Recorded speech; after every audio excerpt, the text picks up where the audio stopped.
Yeah. Oh, this is Dr. Grande.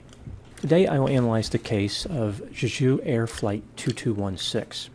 First I'll look at the background of this case, move to the timeline of the incident, then offer my analysis.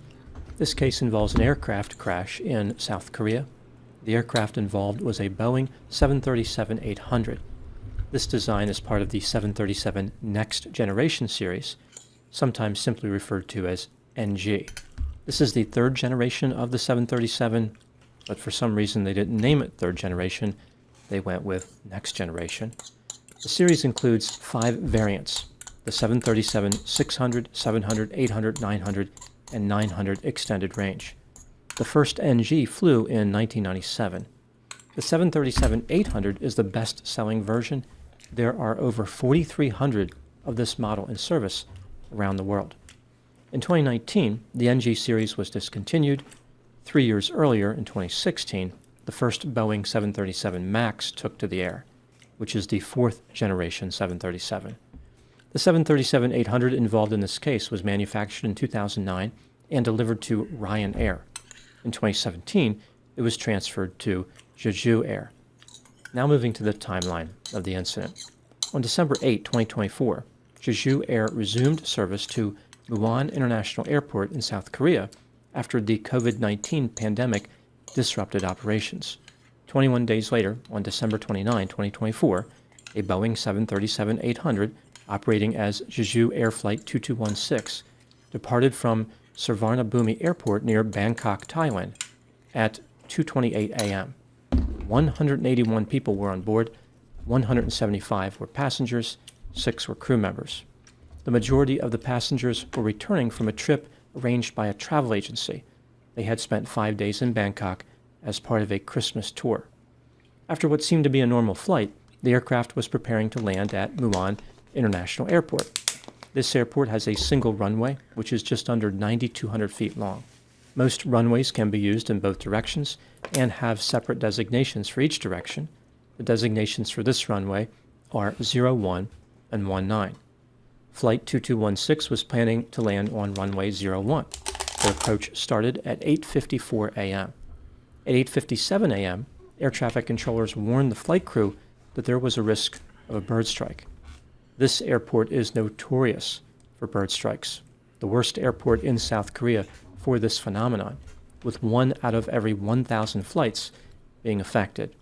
That may not seem like a lot, but in the realm of bird strikes, it's pretty high.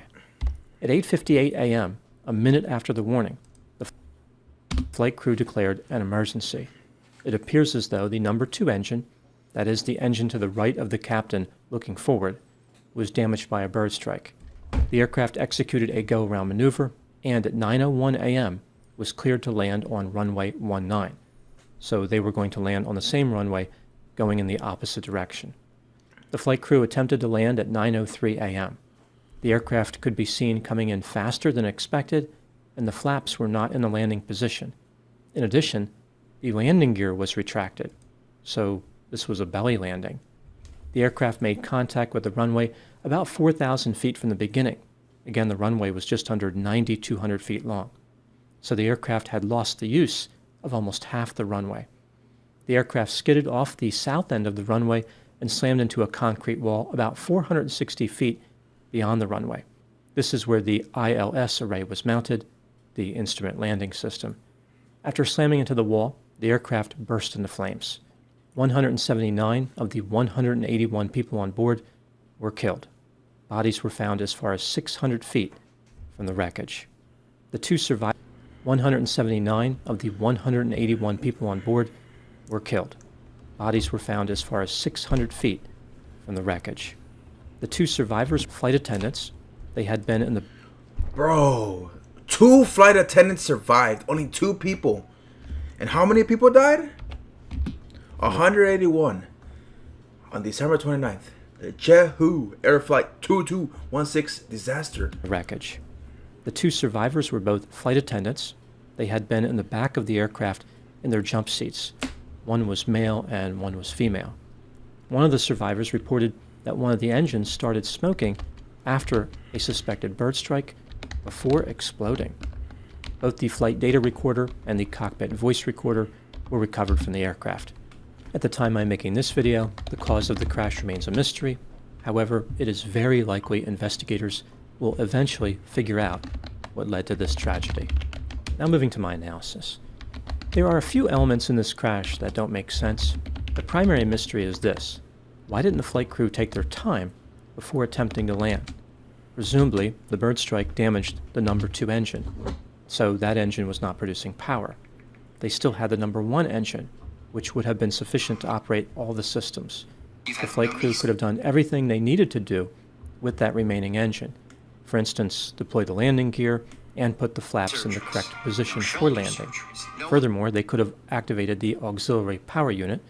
This unit doesn't provide propulsion, but it would provide power to operate systems like the landing gear and control surfaces. Safely landing the aircraft should not have been a problem with the loss of an engine.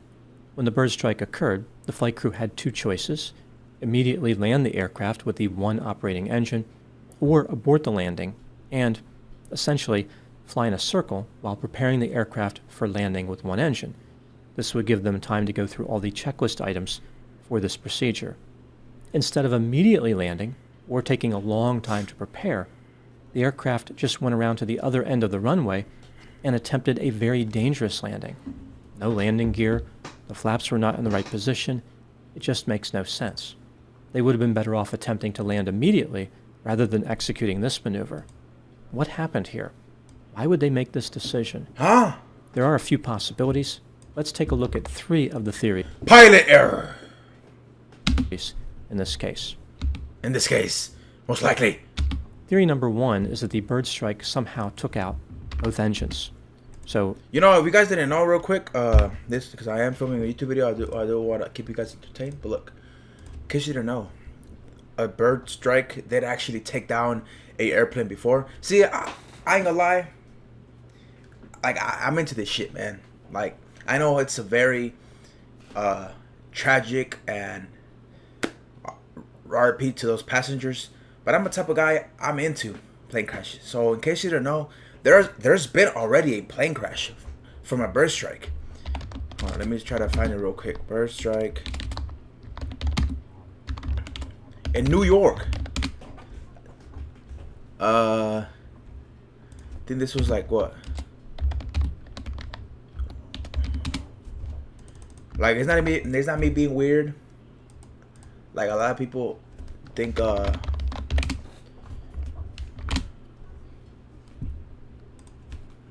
why is it not popping up? Are they trying to suppress it?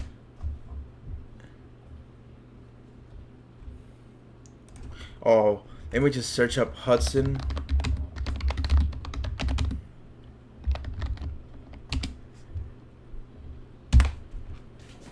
Yeah. You know what I mean. This one right here.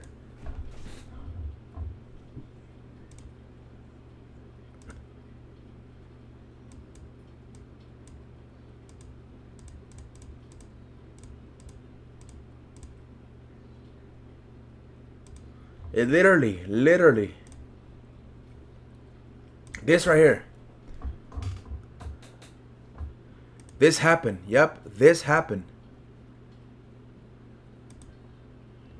This is a plane crash I'm talking about. This is a plane crash. And it got hit by a bird strike. Look. Flock of geese. Telling you. So it's happened before. But they still haven't come out with a report for this. Not just the number 2 engine, but the number 1 engine as well. This has happened before. For example, in 2009, U.S. Airways flight... I don't even have to show y'all. This guy's doing the work for me, but I guess I already did. I wasted my time. It is what it is. 1949 ditched in the Hudson River after bird strikes disabled both engines. In that case, everybody survived. In the case of Flight 2216, there is no reason to believe that engine number 1 was affected by a bird strike. If it was affected and the aircraft had no power... Like, if I was not trying to be a YouTuber or a rapper, like, I would probably want to become a investigator. like to investigate crimes or investigate like stuff like this. Why didn't the flight crew immediately land? Theory number 2 is that, in addition to engine number 2, the landing gear and the flaps were somehow damaged by the birds. So engine number 1 was fine, there was power, the problem was the actual systems themselves. I never heard of a bird strike disabling the landing gear and the flaps on a large jet aircraft like a 737. There would be no way for birds to make contact with landing gear that was retracted, and the flaps are on the trailing edge of the wings. Bird strikes typically affect areas like the leading edge of the wings, the engines, and the nose. Even if this was somehow possible, there are redundant systems on these aircraft to make sure these systems remain functional. It is very unlikely that both systems failed at the same time. Furthermore, both the landing gear and the flaps can be deployed manually. No power is necessary to get them in position for landing. Theory number 3 is that the flight crew panicked and accidentally shut down engine number 1 when trying to react to the failure of engine number 2. This has happened before in the history of commercial aviation and even involved the same engine positions. Trans-Asia Airways Flight 235 Ooh, do I know this one? crashed in Taiwan after the pilot responded to the loss of engine number 2 by shutting down engine number 1.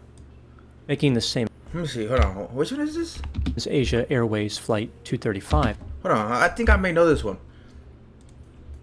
I'm telling you, I could have. In my past life, I could have been an investigator, man. I could have been an investigator. Past life. If I had a different life, a new life, looking ass.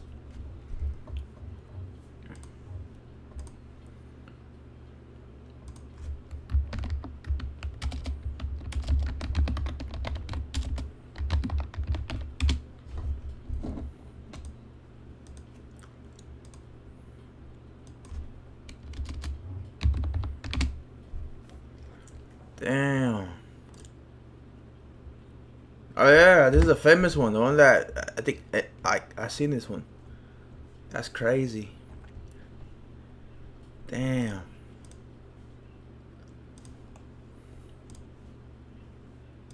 That's crazy. crashed in Taiwan after the pilot responded to the loss of engine number 2 by shutting down engine number 1. Making the same mistake, the flight crew on Flight 2216 did not have the time or the presence of mind to manually deploy the landing gear and the flaps. The aircraft was coming down one way or the other, so they attempted a belly landing on the runway.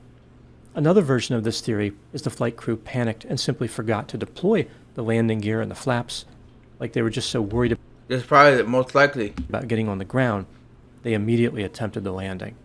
Based on what little is known at this time, in my opinion, I think that theory number 3 is probably the most likely.